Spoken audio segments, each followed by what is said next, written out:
एक ऐसा गांव जो द्वापर युग से है मौजूद। क्यों श्री कृष्ण को द्वारका से आना पड़ा इस गांव में? एक ऐसा राक्षस जिसके पास था भगवान शिव का साथ, आखिर क्यों यहाँ जाना मतलब मौत को बुलाना? दोस्तों, आपने सतयुग, त्रेता, द्वापर युग में राक्षसों की खूब कहानियां सुनी होंगी जिनका वध हमेशा भगवान कर देते थे। लेकिन अगर मैं सच कहूँ तो वो युगों पुराने राक्षस आज भी जिंदा हैं या उनके वंशज आज भी इस कलयुग में जी रहे हैं। तो क्या आप यकीन करेंगे? बिल्कुल नहीं, ये बात आपको झूठ लगेगी, लेकिन सच्चाई तो यही है कि आज भी इस कलयुग में एक राक्षस का पूरा परिवार रहता है और खुद को राक्षस के वंशज भी बताते हैं। तो चलिए आज की इस वीडियो में हम आपको एक ऐसे राक्षस के बारे में बताएंगे जिनका नाता द्वापर युग की एक महत्वपूर्ण घटना से भी है और इस गांव में लोग आज भी जाने से डरते हैं। इसलिए इस वीडियो को एंड तक जरूर देखें। आपको बता दें कि ये गांव देवों की भूमि उत्तराखंड में मौजूद है। अजीब बात तो ये है कि देवों की भूमि होने के साथ साथ यहाँ एक राक्षस का भी गांव है। इस गांव को बाणासुर या लोहा घाट के नाम से जाना जाता है। ये उत्तराखंड के चंपावत में मौजूद है। यही वो गांव है जहां आज भी राक्षस बाणासुर के रिश्तेदार रहते हैं। दोस्तों, इस गांव के बारे में जानने से पहले आपको बाणासुर राक्षस के बारे में बताते हैं। पुराणों में जिक्र मिलता है कि बाणासुर एक असुर था। वो भगवान शिव का बहुत बड़ा भक्त था। उसके पास 1000 भुजाओं वाली शक्ति थी। बाणासुर हमेशा भगवान शिव की तपस्या में लीन रहता था। उसकी तपस्या को देखने के बाद भगवान शिव ने बाणासुर को अभयदान का वरदान दिया था, यानी जब भी बाणासुर का युद्ध होगा तो उस समय भगवान शिव बाणासुर की मदद करेंगे। इतना ही नहीं, भगवान शिव बाणासुर से इतने प्रसन्न हुए कि उन्होंने बाणासुर को अपना गण ही बना लिया था। दोस्तों, बाणासुर का जिक्र महाभारत में भी मिलता है। एक कथा के अनुसार एक दिन बाणासुर और श्री कृष्ण के बीच भयंकर युद्ध हुआ। इस युद्ध में भगवान शिव ने बाणासुर को बचाने के लिए कृष्ण से प्रार्थना की थी। तब जाकर भगवान कृष्ण ने बाणासुर को माफ कर दिया था। कहते हैं कि श्री कृष्ण द्वारिका से इस भूमि पर सिर्फ बाणासुर से युद्ध करने के लिए ही आए थे और ये युद्ध इतना खतरनाक था कि यहाँ की मिट्टी आज तक लाल है। इतना ही नहीं, यहाँ एक नदी भी बहती है जिसे लोहावती नदी कहा जाता है। मान्यता है कि श्री कृष्ण और बाणासुर के बीच हुए भीषण युद्ध में इतनी मौतें हुई थी कि नदी का रंग लहू से लाल हो गया था।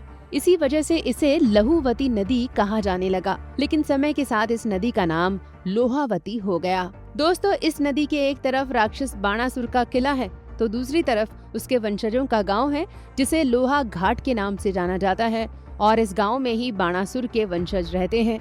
ये सभी लोग बहुत खुशी के साथ इस बात को बताते हैं कि वे बाणासुर के वंशज हैं और वे बाणासुर को अपने भगवान की तरह पूजते हैं।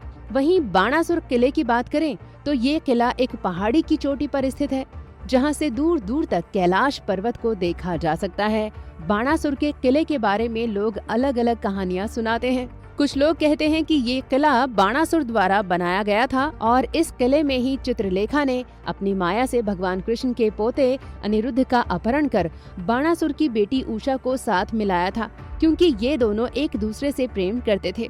जिसके बाद श्री कृष्ण अनिरुद्ध को बचाने के लिए द्वारिका से अपनी पूरी सेना लेकर बाणासुर के इलाके में पहुंच गए थे और फिर बाणासुर और श्री कृष्ण का युद्ध हुआ था। भले ही आज की डेट में ये किला एक खंडहर बन गया है, लेकिन ये अपने ऐतिहासिक आकर्षण और पौराणिक महत्व के कारण यहाँ आने वालों को खूब आकर्षित करता है। किले की सुंदरता अब पहले की तरह नहीं रही, लेकिन फिर भी यहाँ कुछ लोग पहाड़ों की ठंडी हवा, फोटोग्राफी और मेडिटेशन के लिए आते हैं। दोस्तों, खास तौर पर लोग यहाँ कैलाश पर्वत के दर्शन के लिए आते हैं क्योंकि मौसम खराब होने पर पहाड़ों पर धुंध रहती है, जिसकी वजह से लोग कैलाश के दर्शन नहीं कर पाते।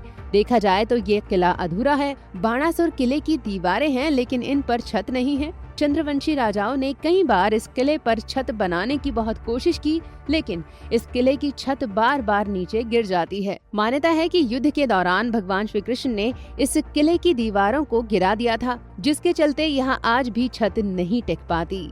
दोस्तों, गांव में बसे लोग बाणासुर को राक्षस नहीं बल्कि एक देवता मानते हैं।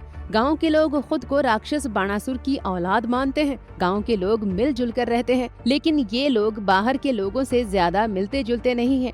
न ही यहाँ किसी बाहर के इंसान को आने की अनुमति दी जाती है। सिर्फ बाणासुर किले में ही लोग घूमने जा सकते हैं। बगल में बाणासुर के गांव नहीं जा सकते। गांव के लोगों का तो ये भी मानना है कि गांव की जमीन पर बाणासुर ने कुछ कीमती चीजें दबा दी थी जो आज भी लोगों को देखने को मिलती हैं। तो दोस्तों आज की इस वीडियो में बस इतना ही। वीडियो को लेकर आपका क्या कुछ कहना है हमें कमेंट करके जरूर बताएं।